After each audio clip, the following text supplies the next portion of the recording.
Well, some automotive features are hits and some are flops. Often it's, hard to predict what is going to be successful and not successful, but sometimes it could be readily apparent that something is just not a good idea from the start, and yet somehow it makes it through to production. Today, what we're going to do is take a look at the top 10 features of all time that really were automotive flops and discuss a little bit about why they were flops. Some of these include mechanical bits, some include customer-facing features, but put a comment in the comment section and let me know what you think. Did I miss something, or what would you have included on this list? Let's get started with number 10. And at number 10, we have an awful transmission from General Motors. That is the Turbo Hydromatic 200 transmission.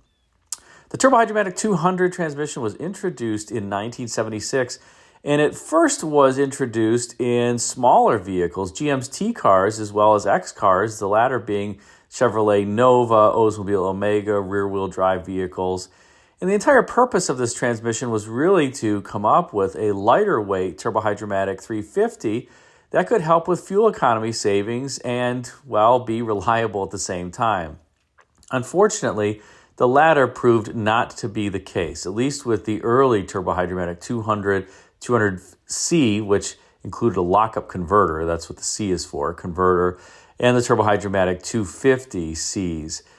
But eventually, like many things that GM introduced, it would become more and more reliable over time, to the point that a different variant that was introduced in 1981, the 204R, which had automatic overdrive, was actually a halfway decent transmission and was even used in vehicles like the Grand National, as well as full-size General Motors cars that were powered by Oldsmobile 307s, for instance, like Oldsmobile 98s, Buick Electras, Cadillac Fleetwood Bromes, etc. The largest engine that the Turbo Hydromatic 200 was behind was the Oldsmobile 350 Diesel, and just save your fire for a little bit later in this video when it comes to that particular engine. But regardless, the Turbo Hydromatic 200 was just not a reliable transmission. They're readily identifiable because the transmission pan says metric on it, and many kind of attributed that metric and metric-sized items to, part of the failure. But that's not the case. It just was not a well-engineered transmission, not designed to be backing relatively good-sized V8s like Chevrolet 305s and Oldsmobile 350 cubic inch diesels. And while in normal form, they might last a little bit, if you started towing something with a car that was equipped with one of these, you were just going to toast the transmission. So the Turbo Hydromatic 200 is number 10 on this list. I could have picked a number of transmissions like a Chrysler Ultra Drive or the GM Turbo 440 T4 front-wheel drive transmission, but I include the Turbo Hydromatic 200 on this list. Let's move on to number 9. And at number 9, we have the 1-year-only Edsel Teletouch transmission selector. Now, why did I pick this particular setup? There were various companies that had push-button drive, including Chrysler on many different vehicles all the way through the mid-1960s. The Ford Edsel Teletouch setup is unique for a couple reasons, and I'll get into that. I think many people who are viewers of this channel are familiar with the Edsel and why it was a flop, so we won't go into that here. But the Teletouch drive was one thing that, just wasn't overly reliable, let's say.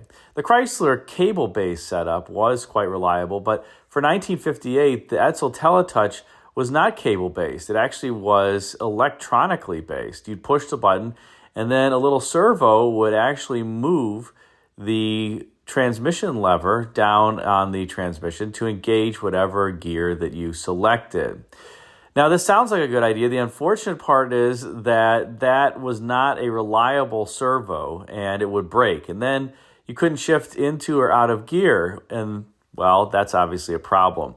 This was particularly prevalent if one needed to rock the vehicle in snowy climates, pushing the R and then the D button and then back to the R button to try to rock yourself out of a snowbank, for instance, would often overheat the servo and then cause it to fail. So much so that Edsel put out a technical service bulletin saying that if you needed to rock the car, you should go from drive to neutral to reverse, or the reverse to neutral to drive if you wanted to employ that operation. Well, that obviously defeats the purpose of rocking the car entirely. So you're just going to have to be stuck if you got your 1958 Edsel, and well, that didn't go over well with buyers.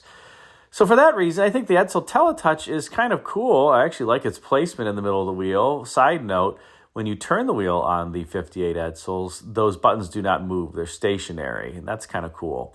But it's that little electric servo motor that Ford just didn't design appropriately that causes the Edsel Teletouch to land on this list and not other push-button drive setups. Next, we'll go to number 8, and that is the rim blow steering wheel, employed by auto companies often in the late 1960s to the early 1970s. Now, the rim blow wheel was a rather good idea, I would say, in theory, but it just didn't end up working in practice. And General Motors, Ford, and Chrysler all had their variants of this wheel. It depended upon the year. GM had some in the late 60s.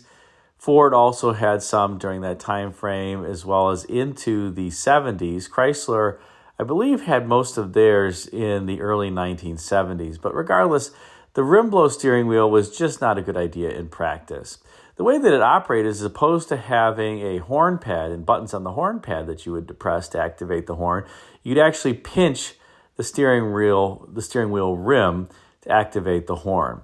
Now, it sounds like a good idea. The thought was that you didn't have to move your hands and you could just pinch the rim and honk, and you could do it quicker than if you were searching for a button on a center horn pad. The problem was that oftentimes they broke, the little rim blow portion of the steering wheel broke, and then the horn wouldn't honk. Or the other issue was that you would honk the horn inadvertently as you were trying to turn the corner just because of where the rim blow was placed. And I have to say, I own a number of cars with the rim blow steering wheel. It's not my favorite setup. I think maybe Ford got it the best. They had a pretty thin portion of the rim that was the rim blow, and as a result, it's harder to honk the horn going around a corner. GM had a pretty fat section. Chrysler also had a pretty thin section. So, it's kind of hard to say, but I would say Ford got it the best of all of them, but still not a desirable feature, and one that, well, it faded out into history after the mid-1970s, and likely for good reason. Let's go on to the next one, and that is Ford's hidden headlamp setup. Now, again, I could have picked any car with a hidden headlight setup. Many cars had hidden headlights over time, including the 67 Eldorado, 66 Tornado, 67 and 6 Rivieras, as well as the variants of those cars afterward from General Motors. So why am I picking on Ford in particular?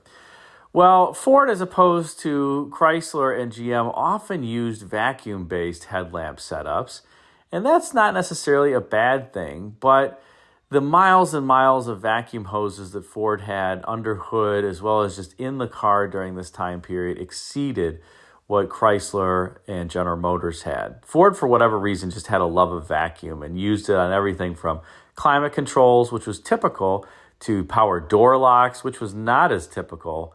There were some GM vehicles that used vacuum door locks, for instance, but Ford proliferated it pretty much across the lineup.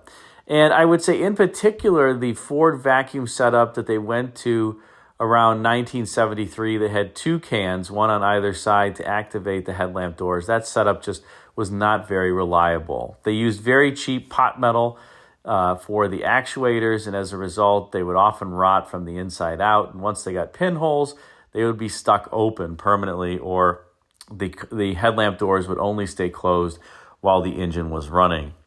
And unfortunately, that setup proliferated not just on the lower end versions of Ford's cars, the Fords and Mercurys, but also the Lincolns. Like the Lincoln Mark V has, I would say, pretty poor setup when it comes to the vacuum actuators on those cars. So something to be aware of when you buy a Ford that has hidden headlamps from 1973 through about 1978. Make sure that when you turn the car off that the headlight doors stay closed, hopefully at least for a day. That means you got pretty decent vacuum in the system. If they pop open instantly, you're going to have to find some new headlamp actuators. And there's only one person in the entire world that I know that rebuilds them.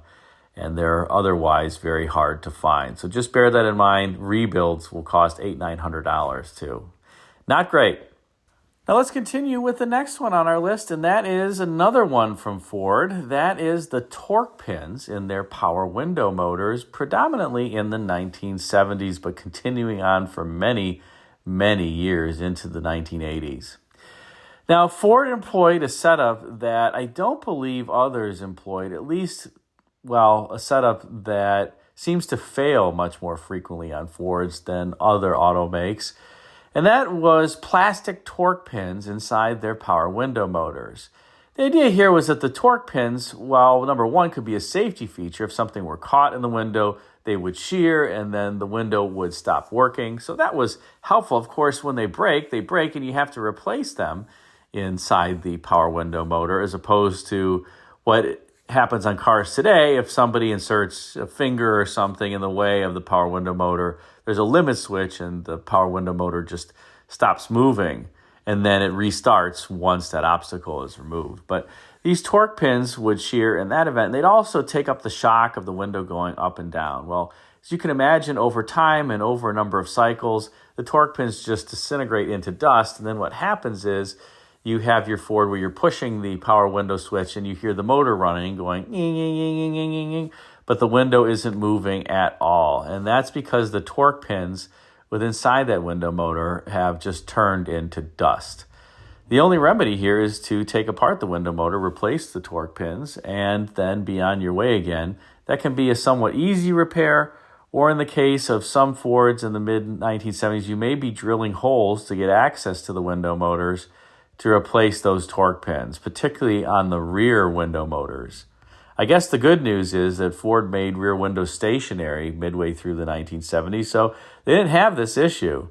But in any case, I wanted to point it out so you know what happens if you're buying a Ford and the window doesn't go up and down, but you hear the window motor moving. That's likely the torque pins. I guess good news is the Ford window motors are pretty robust, aside from these little plastic bits. Let's now continue on with our list and move over to the Mopar section. And what we're going to put on here is the 1981 to 83 Imperial fuel injection setup. Notice I said Imperial, not Chrysler Imperial, because Imperial was yet again a make, according to Chrysler, from 81 to 83. In any case, the 1981 to 83 Imperial, I think, is a particularly beautiful vehicle. I love the way they look. I've never owned one. I need to find one that has the factory carburetor conversion kit, because what made this list is that 81 to 83 Imperial's fuel injection setup. Now, by this point, there were some vehicles that were starting to get electronically controlled fuel injection. So it wasn't, all that uncommon by the early 1980s. For instance, the 76 Cadillac Seville had electronically controlled fuel injection. Even the 1976 full-size Cadillacs with the 500 cubic inch V8 had optional fuel injection. And fuel injection was starting to proliferate elsewhere. By 1981, GM mostly used throttle body setups, which were very reliable and cheap also to build. So that's a good combination. But for the 81 Imperial, Chrysler chose to employ a rather complicated setup, and one that was an absolute failure, unfortunately, on these vehicles. 81 to 83 Imperials with the fuel injection setup were plagued by so many issues that Chrysler issued a recall for anybody that wanted it. They would convert their fuel injection setup to a carburetor, basically make it a 318 cubic inch two-barrel carburetor like most other Chrysler cars under hood, and they would do it for free. And that carburetor conversion kit was not just a carburetor conversion with an intake manifold. It was a different fuel tank, fuel pump, instrument cluster, as well as an intake and carburetor setup, and a number of other electronic components as well. I believe the kit at the time cost Chrysler to install somewhere around $500 for the kit plus the labor. So the equivalent of about, let's say $2,500 just for the parts, and then probably another couple $1,000s in labor, so about $5,000 to retrofit these cars in terms of today's money. Apparently, the fuel injection setup was so failure prone that Frank Sinatra, who was a friend of Lee Iacocca and a spokesperson for the Imperial, allegedly just got so fed up with his car and refused to endorse the Imperial any longer because he had so many stalling problems. The amazing thing about this is I believe the setup was designed by Chrysler engineers that worked on the space shuttle and the space program, but unfortunately they just couldn't get this setup to work. You know it's a problem when your fuel injection setup has an automatic shutdown module. And in this case, I think one of the flaws of that automatic shutdown module was that it wasn't grounded properly to the body. And so it would go on the fritz, and then it would shut down the fuel injection setup while you were driving. And another great feature of these was that, let's say the car stalled, you could not just put it in neutral and restart the car and be back on your way. If that automatic shutdown module triggered, you had to stop the car, put it in park, fully cycle the key all the way to the off position, and then restart it. So it wasn't like your carbureted car that was temperamental, that you turned left and you could just pop it in neutral and restart it as you were driving. Unfortunately, you had to actually come to a full stop, put the car in park, restart it. I'm sure that drove people absolutely nuts. And that's why the 81 to 83 Imperial fuel injection setup made this list. Otherwise, beautiful car, though, I have to say. And if you're going to get one, make sure that you get one with the dealer installed factory carb conversion kit. Well, we're hitting the home stretch here. And we're going to go next to General Motors' 1971 flow-through ventilation system. Now, a number of cars before this time frame had a flow-through ventilation setup. Ford's, for instance, had it in the 1960s. You can see the grills here on the back of my 1967 Mercury Park Lane. But Thunderbirds had this too, and the Mark III is an example. It was a pretty common thing for Fords in particular of the era. But in 1971, General Motors decided to put it across its entire lineup and have the louvers in the deck lid and drain out through holes in the trunk. Now, what was the issue associated with this? Well, it was a couple things. The first was that in the wintertime, the holes would plug up with moisture, particularly if you went through a car wash. And yes, for people who don't live in the Midwest, people do go through car washes in the wintertime because their car is full of salt, looks awful. So even if it's below freezing, people do go through car washes in the Midwest. The water is heated in the car wash. But then when you get outside the car wash, if it's super cold, the water in this case would go in through the louvers, and then it didn't have enough time to drain out the holes, and it would freeze the trunk solid, or even it would just freeze in the deck lid and then make it super heavy to open. So that was not a great feature of this setup. The second issue is that in some cases, General Motors experienced, or passengers experienced, that exhaust would backdraft through that ventilation setup and could cause asphyxiation within the car.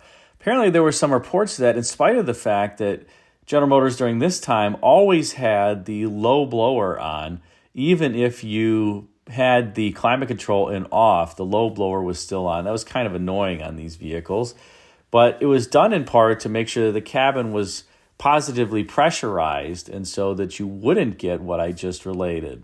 Nonetheless, it just didn't appear to work. And after 1971, General Motors vehicles generally dropped this feature, except for a few like the Vega.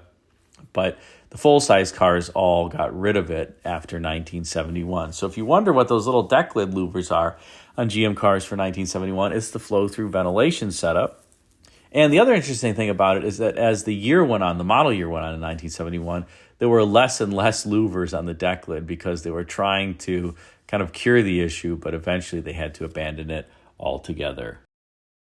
Now, as we come to the final stretch in number 3 here, we have the 1974 U.S. federal government mandated seatbelt interlock setup. Now, this wasn't a feature that any automaker, I would guess, wanted to put in their cars, but it was mandatory for the first half of the 1974 model year. And what happened here was that the federal government mandated that a seatbelt had to be buckled before the car could be started. So the driver's seatbelt always had to be buckled. And then there were weight sensors in the front passenger seat. If it detected, I think, 25, 30 pounds in the front passenger seat, that seatbelt also had to be buckled. Whether or not it was a person, it could have just been a book bag or a briefcase or groceries even. But if there were weight on that front passenger seat, it also had to be buckled in. Now you can imagine this drove people crazy, particularly if you're just trying to pull the car in the garage. You got to buckle your seatbelt and then unbuckle it. And it was so annoying, and people complained so much that after just half a model year, the feature was dropped from the federal mandate. And you'll still notice this on some of the cars from 1974. There was a button under hood, an override, that would allow you, if you depressed it, to start the car once without buckling your seatbelt. Now, of course, during this time frame, U.S. automakers were trying to meet emission standards, and that meant that carburetors often ran lean, and that meant that it was pretty typical for the car to stall after it started. So imagine how annoying it would be if this system had a failure. You pop the hood, push the button, start the car, put it in gear, it stalls. Now you got to pop the hood again, go push the button, start the car, put it in gear, and you better hope it doesn't stall again. It was just such an annoyance. Like I said, it only made it through for part of the 1974 model year, but it's certainly a feature of these cars for 74, and I rarely come across a 1974 model year car that still has this feature enabled for obvious reasons. Let's move on to number 2, and that is the 1980 General Motors X-Cars braking system. Now, the X-Cars were supposed to be a revolution for General Motors, being their first transversely mounted front-wheel drive vehicles, and they were in many ways marvels of engineering. It's just so unfortunate because they got so much right, but they also had a fair amount that was wrong, and that really turned customers off from these vehicles, and I would say gave front-wheel drive cars a bad impression for reliability for a number of years to come. Part of that was the flawed componentry, as I mentioned. Everything from the tape drive window regulators that would break to carburetors on the 1980 models that weren't necessarily tweaked correctly, and the cars would have some drivability issues, to power steering racks that had so-called morning sickness that made them tough to turn back and forth, to door latches that would break. I could go on, unfortunately, about these cars. They did have marvelous packaging on the interior. They feel very spacious and roomy, particularly in the front seat. The seat comfort is very high. The overall ride is pretty quiet, and I would say pretty good overall for a car with relatively short wheelbase. But the biggest issue with these X cars was the braking setup, and GM suffered quite a bit in terms of lawsuits as a result of this braking setup during the time. And the reason was that the rear brakes would lock prematurely. And then, of course, if they lock prematurely, it's a safety issue because the car could spin out of control. Now, General Motors contended that its braking setup was just fine. But if you've driven one of these X cars, you'll notice when you step on the brakes that the rear end kind of squats down. And that's because the rear brakes, the proportioning is pretty significant on the rear. Even in later model years, my 1984 Oldsmobile Omega, which is the penultimate year for the X car, I would say you still experience that squat in the rear end when the car is braking, although it doesn't lock under normal conditions. But regardless, GM faced so many lawsuits about the braking setup on this. They fought it in court, and they actually ended up winning. But it was kind of a Pyrrhic victory, if you will, because while they won in court, they lost in the court of public opinion. Now, the other interesting fact about those lawsuits and the General Motors X cars was that the General Motors was defended internally by a person who would later become famous or infamous, depending on your perspective, and that was Bob Eaton, who was the head of advanced engineering at the time. And actually, his success in defending General Motors from NHTSA, the National Highway Transportation Safety Administration, as well as through various lawsuits, made him well known within the company and propelled him to lead General Motors Europe, which is where Chrysler ended up plucking him from to lead the Chrysler Corporation. So, well, Bob Eaton, he got General Motors out of a pickle, but then left and kind of got Chrysler into one with that whole Daimler-Chrysler merger. But that's a story for another day. Let's move on to number 1. What is the worst feature of all time? Well, Here I've classified that as the Oldsmobile Diesels. Oh, the Oldsmobile Diesels, where to start with these? There were actually 3 Oldsmobile Diesels that made it through to production. Most people are aware of the 350 cubic inch diesel, but there was also a 4.3 liter V8 diesel that was produced just for 2 model years and a 4.3 liter V6 diesel. So there were 3 of these. The last year for any Oldsmobile diesel was 1985, after which General Motors shut down the program entirely. The amazing thing being that the C cars, the front-wheel drive C cars for 1985, had the 4.3 liter V6 diesel optional just for that 1 year. And the C cars being the Olds 98, the Buick Electra, the Cadillac DeVille, and Fleetwood. You could just get the 4.3 liter V6 diesel for 1 year in those cars, although you could get it in other vehicles like the A cars, the Olds Cutlass Sierra, Buick Century, Chevrolet Celebrity, Pontiac 6000 in other years beginning in 1982. Now, the Olds diesels suffered from myriad issues. Don't quite know where to start.